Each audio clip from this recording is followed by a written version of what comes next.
Good evening. My name is Michael Wilson. I live at 333 Bernie Circle here in Farragut, Tennessee, the Baldwin Park neighborhood.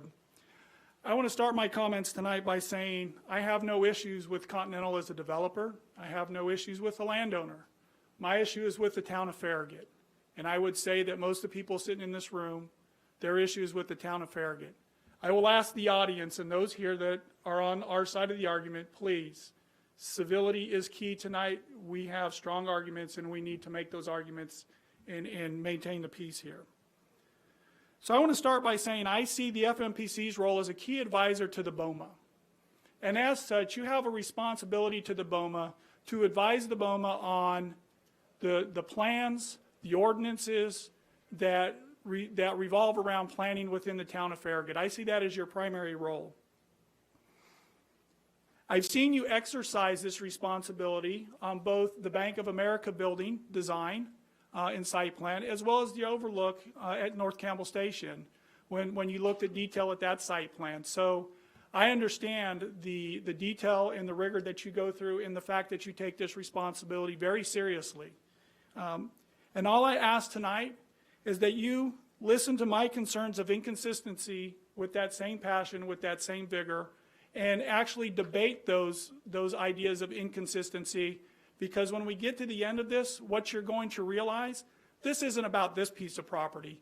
This is about the town of Farragut. This is about 19 other pieces of property in the town of Farragut. And that, I think, will be key to you. Next slide, please, Mark.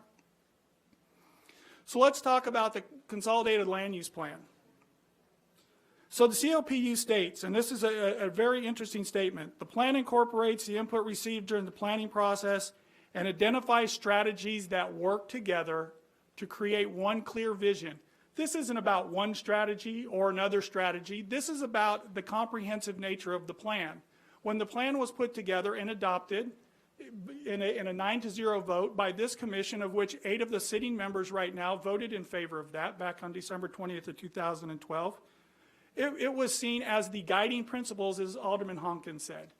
This is what the town of Farragut and those of us that have moved here expected that would happen with future land development, that this plan would be adhered to.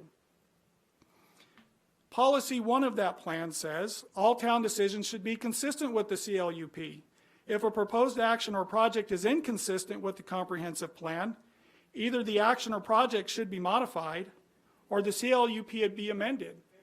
Now, I would argue that if you're saying you're going to modify an action or a project, it would only make sense that when that modification was done, it would comply with the plan. If not, policy 1 would seem to be kind of moot.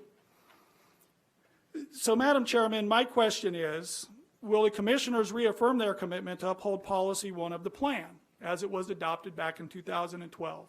This is a key fundamental issue. This is your responsibility to the BOMA and to the citizens of Farragut. So let's talk inconsistencies.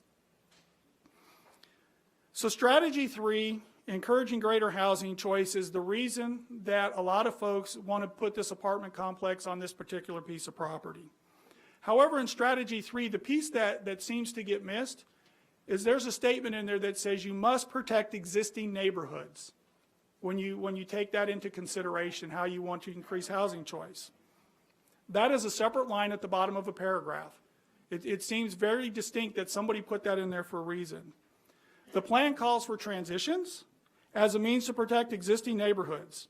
It also states, quote, if a density different from the adjacent property is proposed, the transition should occur within the proposed development, a gradual increase or decrease away from the common boundary. That's on the CLUP page 12. It even gives an example within the plan right after that. For example, if a new development with a medium density designation, which is what this property is medium density residential, were placed next to an existing low density neighborhood, i.e. Baldwin Park, or you could even say low density would also include Waverly. If it's placed next to an existing low density neighborhood, single family homes should be placed along the common boundary with duplexes and townhomes placed further away from the existing neighborhood. Now, what's missing from that example?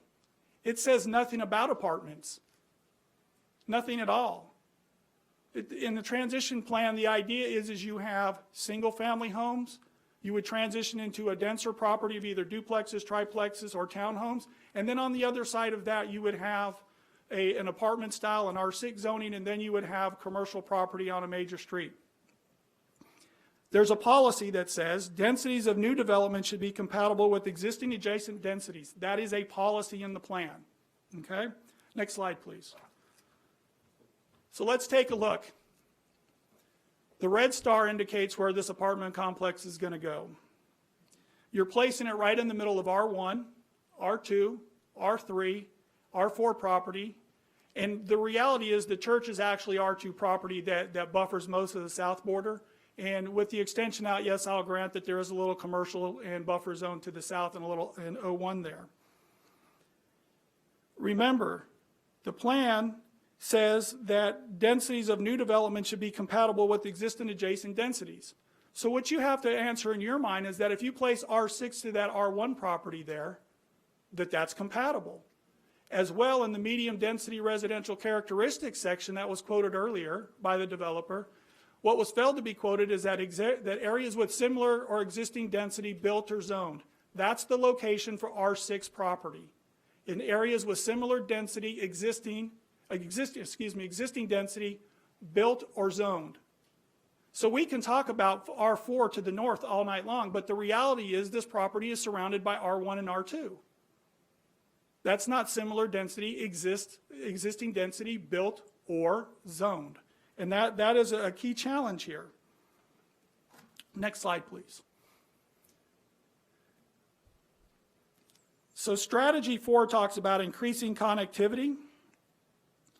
And what the CLPU states on page 12 again, it says require new development to connect to surrounding development when possible. Continuing, it says the plan identifies a number of potential desired lines for connecting roads and trails.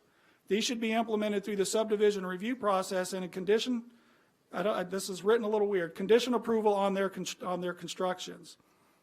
The Planning Division recommendation back on May 21st to the MPC was the staff would strongly recommend that should this property be rezoned, the development should be fully integrated with the surrounding built and unbuilt environment. This would include adherence to street connections provided for in the CLUP for this general area. So let's take a look at that. Next slide, please, Mark.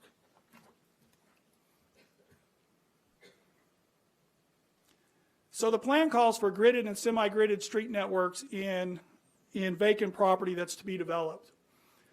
So quite honestly, if you look at the red diamond, that's essentially where the road is to be connected to Kingston Pike. If you look at that, it's actually not a road at all. That's a walking path. And in the yellow circle, that's actually a pedestrian crossing. This isn't only in this figure in the plan, in figure 22, Alderman Honkin and I, when we spoke, he said, well, maybe that's a misprint or incorrect. Well, if you go to figure 40 in the CLUP, it has the same walking path and pedestrian crossing. In essence, what that says is this property was never supposed to be connected to Kingston Pike when the plan was developed, with the exception of a walking trail and a pedestrian crossing. Placing a road there creates a significant problem down the road. If you went back and looked at the developer's site plan that they provided, you would also see that road not only connects to their apartment complex, but it connects to the 45 acres to the east. Cannon did a traffic study considering the 19.66 acres and then the 22 acres after that. But as the town, shouldn't we consider, if we're going to connect a road into that other 45 acres, what that means for this intersection at the same time? I've told leadership that I've spoken with, I've never looked at these issues before, but now I know why we have traffic problems. Because we do spot. We'll look at this 20 acres and then the next 20 acres and the next 20 acres instead of being strategic in our planning and say, okay, well, if we develop that at R6, what happens if we develop the other 45 acres at R4, C1? What does that mean for the long-term traffic patterns in this area? To me, this is really critical because you have a major stoplight at Smith Road. We will have a major stoplight at Peterson Road when this is developed. You have another stoplight that leads into the grocery complex there. And my guess is when you develop that 45 acres and Boring Stables is eventually developed up there, you're going to put a light in at Boring Road to handle the traffic coming out of these neighborhoods. That's 4 stoplights in a half-a-mile section of road. And what's my main concern? I drive that a lot, so I have a personal personal complaint with that. But what's down there in purple, that's our town center. In the future, that is the area we want people to come to and congregate. Well, Kingston Pike is going to be the main thoroughfare coming from the western part of Farragut and from Lenoir City.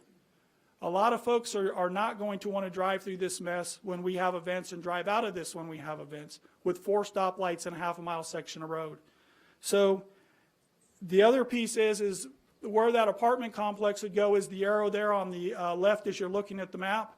Essentially what we're going to do is we're going to truncate the gridded and semi-gridded road network across this vacant property, which the planning division in their May 21st memo said we actually want to keep. That should actually be in place on this property for a variety of reasons. The plan says that we have a problem with single entrance neighborhoods, mine being one of them. With that many neighborhoods, we have problems with school buses. We need longer routes, more time on the road, as well emergency vehicles getting in and out. So these roads were placed, these desired lines were placed for a very specific reason. And again, the planning division recommends that we maintain those. So I don't see how this is going to increase connectivity within the town. Quite honestly, I believe it hinders connectivity in the town, both in the short run and the long term. Next slide, please, Mark. So future land use concepts.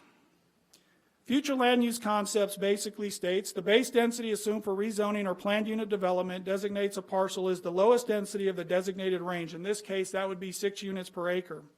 The town will consider granting higher density in the range relative to demonstrated significant public benefits to be achieved by the project. Remember, you have to balance protecting those existing neighborhoods over the benefit of what this zoning would do.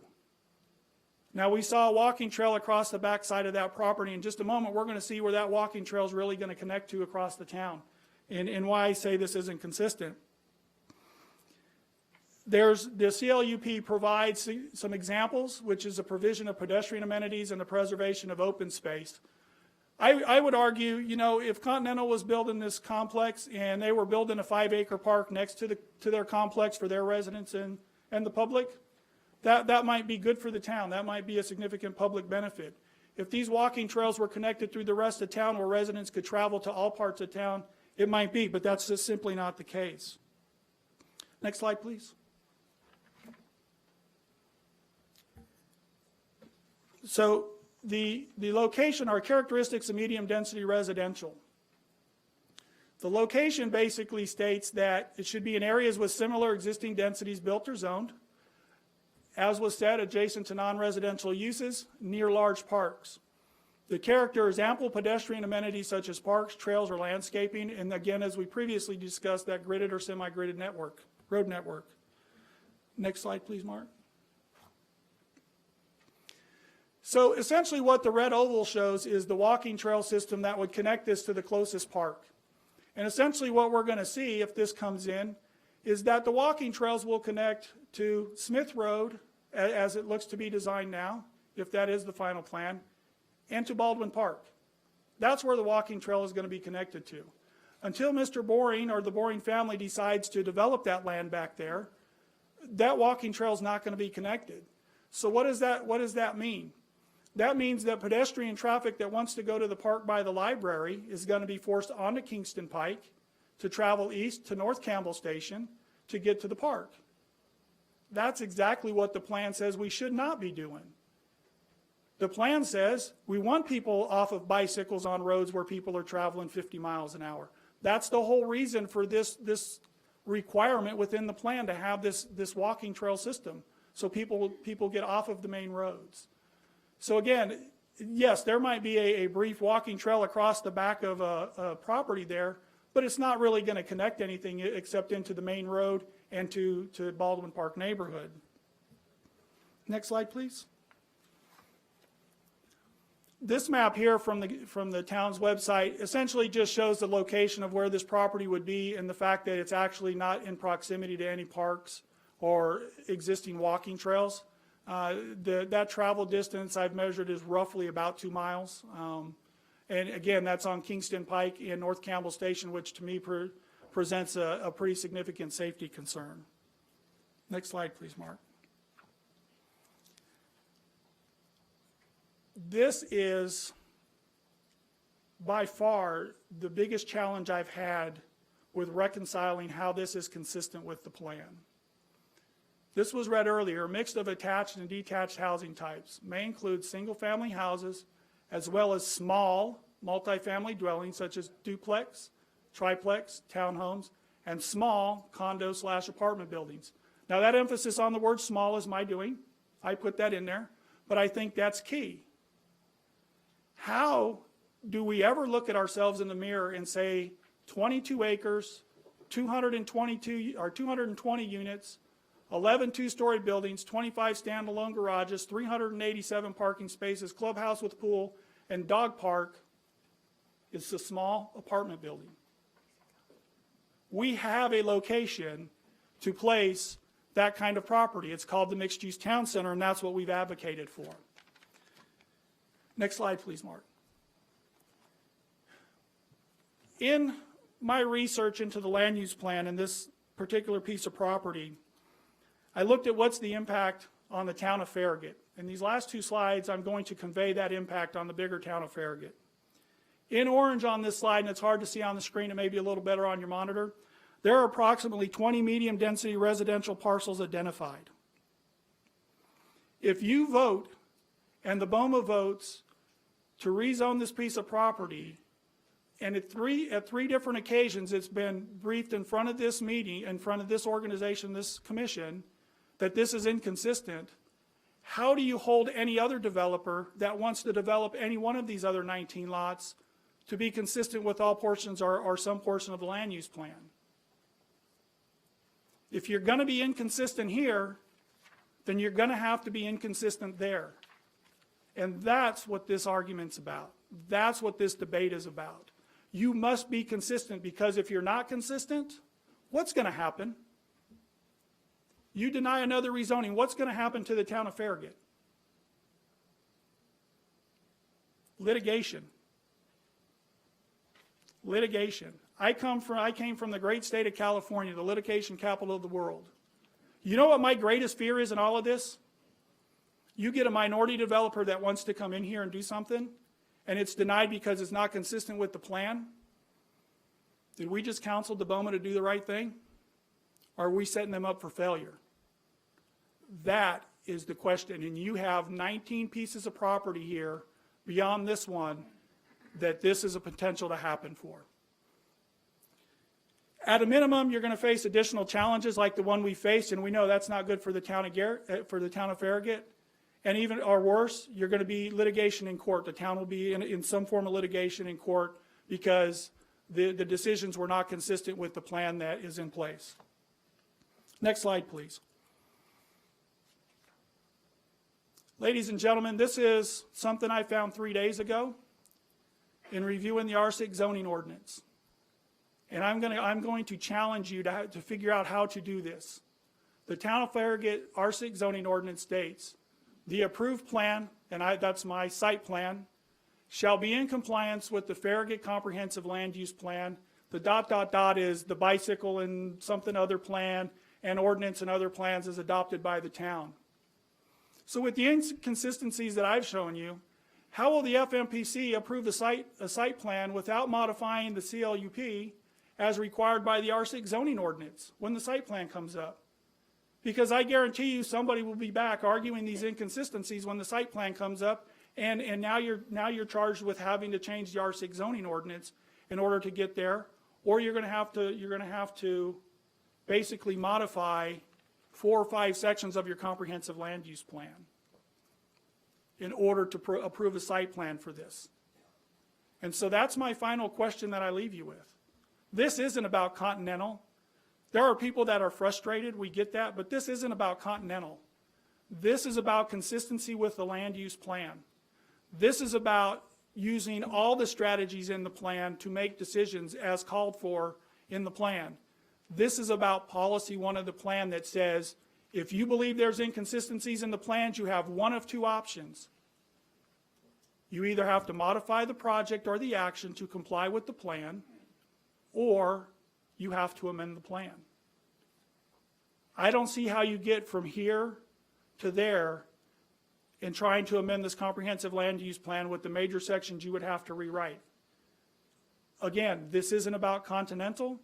This is about the land use plan and these inconsistencies that have been entered into the record 3 times now. I thank you for your time. I thank you for the dedicated work that you do to make Farragut a great place to live. Thank you. Thank you.